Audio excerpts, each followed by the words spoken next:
ये नज़म जो मैं पेश करने वाला हूँ, ये जज्बात हैं एक बेटे के अपने बाप के लिए। नन्ही सी आंखें और मुड़ी हुई उंगलियां थी। ये बात तब की है जब दुनिया मेरे लिए सोई हुई थी। नंगे से शरीर पर नया कपड़ा पहनाता था। ईद वीद की समझ ना थी पर फिर भी मेरे साथ मनाता था। घर में खाने के बांधे थे पर एफडी में पैसा जोड़ रहा था। और उसके खुद के सपने अधूरे थे पर मेरे लिए बुन रहा था। ये बात तब की है जब दुनिया मेरे लिए सोई हुई थी। वक्त कटा, साल बदला पर फिर भी मैं इन सब से अनजान था। मैं फिर भी उसकी जान था। बिस्तर को गीला करना हो या फिर रातों को रोना था, एक बाप ही था जिसे छीना मैंने उसका सोना था। सुबह फजर तक गोद में खिलाता, झूलों में हिलाता, फिर दिन में कमाता, फिर शाम में चला आता। कभी खुद से परेशान, कभी दुनिया का सताया था। एक बाप ही था जिसने मुझे रोते हुए हंसाया था। अल्फाजों से तो गूंगा था मैं, पर वो मेरे इशारे समझ रहा था।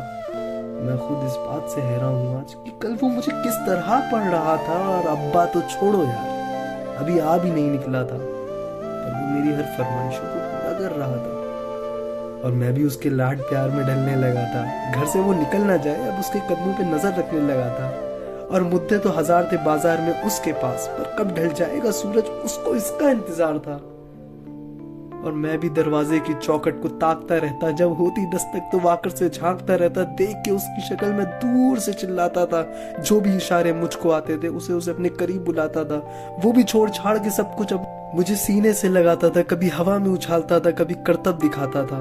मेरी एक मुस्कान के लिए कभी हाथी तो कभी घोड़ा बन जाता था। और सो सकूं रात भर सुकून के साथ, इसलिए पूरी रात एक करवट में गुजारता था। अब वो बचपन शायद अब सो चुका था और मैं जवानी की दहलीज में कदम रखने लगा था। उसकी कुर्बानी को उसका फर्ज समझने लगा था, चाहे वो फिर खुद बिना पंखे के सोना हो या मुझे हवा में सुलाना, या फिर ईद का वो खुद पुराना कपड़ा पहनना हो या मुझे नया पहनाना, या तपते हुए बुखार में ठंडे माथे पे रखे हुए पट्टियां हो, या मेरी हर जिद के आगे झुक जाना। वो बचपन था गुजर गया, वो रिश्ता था सिकुड़ गया, और मैं उस कुर्बानी के बोझ को उठा नहीं पाया, इसलिए वो शहर में कहीं दूर छोड़ आया।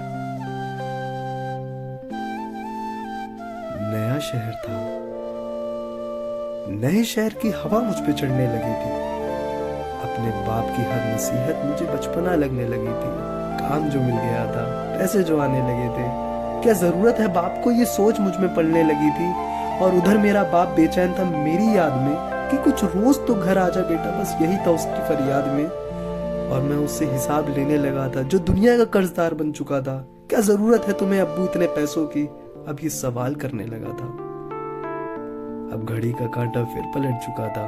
कल तक मैं किसी का बेटा था, आज किसी का बाप बन चुका था। और हसरतों का स्वेटर मैं भी बुनने लगा था। कल क्या करेगा मेरा बेटा, मैं यही सोचने लगा था।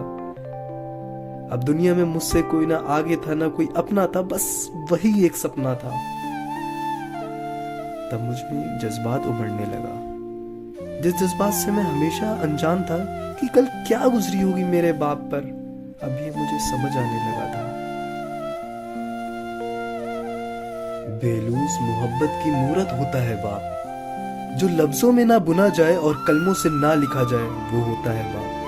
जो रोते हुए को हंसा दे, खुद को माजूर बनाकर तुम्हें खड़ा कर दे, वो होता है बाप। और ये एक मैसेज हर उस इंसान के लिए जो अपने माँ बाप से बेलूस मोहब्बत करता है, कि एक रोज तुम्हें एहसास जरूर होगा कि मसरूफ तुम थे, उम्र दराज वो होगा। कि एक रोज तुम्हें एहसास जरूर होगा कि मसरूफ तुम थे, उम्र दराज वो होगा। जिसकी उंगली का सहारा पकड़कर चला करते थे, आज वही छड़ी का तलबगार होगा। और जिसके सदके में जी रहे हो आज, कल वो ना रहे तो क्या होगा। पर अभी वक्त बचा है कुछ खास तुम्हारे पास, तब तक जब तक बाप का साया तुम्हारे साथ होगा। और जन्नत के तलबगार हो तो सीने से लगा लेना, क्योंकि वही कल जन्नत का सरदार होगा। सब गिले शिकवे मिटा के चिपक जाना, क्योंकि आज तो बाप है मगर कल वो ना होगा।